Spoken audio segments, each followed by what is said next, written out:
All right, welcome back to the shop. Today is sort of a fun day, personal projects day. We got our 1960 DKW here. We got it running yesterday, and I'm gonna open the engine compartment here so you can take a look. It is a Flathead because it is a two-stroke engine, three-cylinder, two-stroke, two-cycle. And there really isn't a whole lot to compare between a 1960 DKW 3.6 and a 1954 Nash Rambler, except that they both have flathead engines, although this one's a four-stroke. And if you recall, I've been having an issue with this one. It's been running on only 5 cylinders. Pulled the plugs to find out that this cylinder was real wet, and I've been having some water burning issues. Before I parked the car many years ago, it would smoke white smoke out the tailpipe on startup, which leads me to believe it's a head gasket. I really hope it's not a cracked block, cracked head. So I've got the head stripped down. It is a Flathead, 6-cylinder, 196 CID. I got the spark plugs out of it. I got all the head bolts off, and the head is stuck. I think it could be original. Who knows? It's a 1954. There's not really a good way to pry the head off, so I think I'm going to put the plugs back in it and turn it over with the starter and see if the compression might help lift the head a little bit and loosen it. This is going to be one stuck head, I have a feeling. One of my head bolts had an issue. Happens to be the one where the battery cable connects, and I don't know if it's because the electricity goes through this, but I can't tell if that's broken or not. I don't think that's the way it should be. I got to figure out how to put this back on so I can try to crank it over and see if I can get that head loosened up.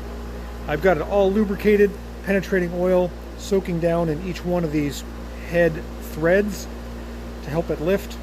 I might get in here with a pry bar and just kind of pry on these tabs a little bit the best I can, but she is one stuck old girl. Well, wish me luck. Need some thoughts and prayers to get that head off in one piece. All right, so I fixed the broken head stud, put the positive terminal, it is positive ground, back on, cranked the engine over with all the spark plugs in it, and of course the head will not move. I think I've got a little glimmer of hope here. It's probably not the right thing to do, but where this carburetor boss is and the exhaust boss is, I can take a screwdriver and I can wiggle it just a little bit. See that? So I think I'm just going to keep soaking all my bolts and keep trying to wiggle it, see if it'll come off. I knew it was going to be stuck. Okay, I'm completely out of breath. I've been working on removing this head for about an hour now. I've got it lifted up, and every time I get it lifted up, it flops back down again, and I got to start over by using each screwdriver as a wedge. I want to be really careful that I don't poke a valve or poke a piston. So I've been inserting paint sticks, Home Depot paint sticks, stir sticks, as I raise the head up. It has just been exhausting. You get half of it up and it flops back down. I just got to keep going. Okay, I just got the head off. Ooh, it's oily. I'm going to check for cracks the best I can. Might get it flattened a little bit. Hoping that my screwdrivers didn't damage any valves or anything. Pistons look pretty good. All right, I'm going to clean this up a little bit. It looks like I did have some head gasket issues. Something's blown out there.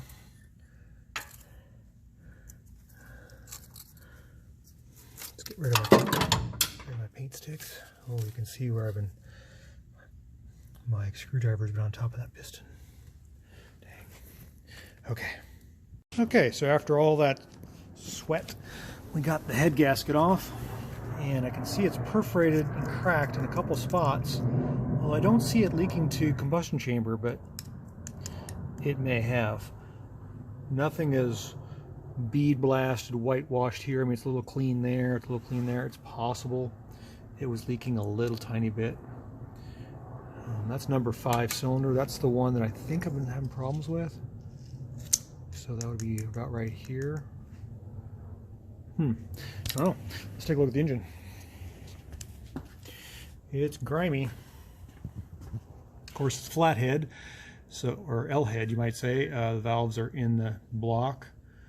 They actually look okay. I'm going to clean it up here. I'm going to take a razor blade and go around all the studs. Okay, so we sent the head out to get shaved, well, milled a little bit and flattened, and we've got our valves and our pistons cleaned up. I was amazed how many of these steam holes were completely clogged. That could have been my problem. I never did really find a reason why it was burning some coolant. I suspect it's number 5. You can see around the edge of the piston, it's the cleanest, and it had the most carbon. I don't know what's up with that cylinder. Maybe it's the head gasket, maybe it's something else. All the pistons seem really, really tight. It looks like this thing maybe got rebuilt at one point in its life, or else it's got low miles. All the valves seem to rotate. I did a compression test before I took the head off, and we're about 115, 120 all the way across. I'm going to mill the head 20 thousandths, see if I can get that up to like 130. That would make me happy. And I got the new head gasket over here. It's a new Felpro design. Well, new old stock, I guess. It's probably 10 years old compared to the old one, which has seen better days. But for the original, that's lasted a long time. 70 years? Yeah, 70 some years, so maybe 60, 68 years. Anyhow, it's a long time. So new head gasket going in, and I'll show you when the head gets back from the shop. See how that looks. Okay, we got our flathead cylinder head back from the machine shop, and I think we're going to clean it up a little bit. It's a little dirty on the sides, and we might put some paint on it. So I got my drill and my... see if we can clean up this combustion chambers. Make it nice. Okay, so we spent some time cleaning, got our engine detailed a little bit, got our head gasket copper coated. We decided to go with the dark green paint on the engine. You can see that there. Looks real nice. It's going to look like a shamrock, kind of a British racing green flathead. And we'll clean up our flathead and start bolting her down. Okay, we got our cylinder head all cleaned up, but I see that we have one steam port that's still clogged. See that? Make sure those are clean. They're all kind of coagulated. I have to spend a little time in here and get these cleaned up.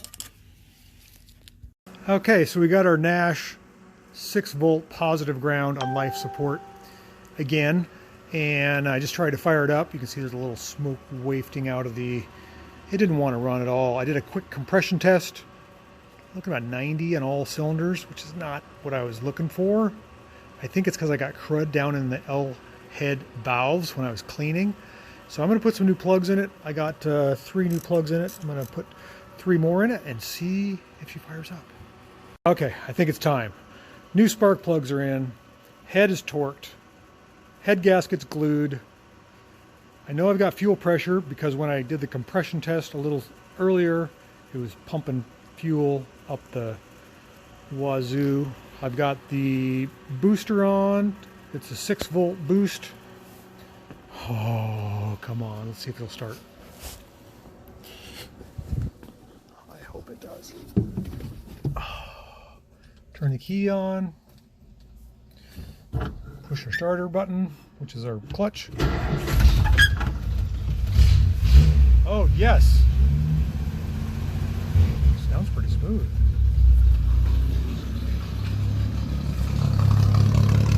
Ah, that's nice. Yeah, I'm happy with that. Let's turn this off. Oh, it's gonna smoke a little bit.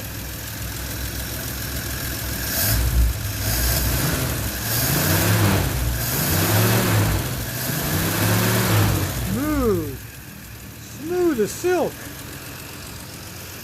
I don't want it to get too hot. That is really nice. Oh yeah. Listen to that baby purr. Oh, I think the valves kind of self-clean themselves. I bet you if I was to check the compression now, it'd be 120 across the board, which is so great. Oh, I'm so happy. That's nice. What a lot of work that was, though. That was all day job.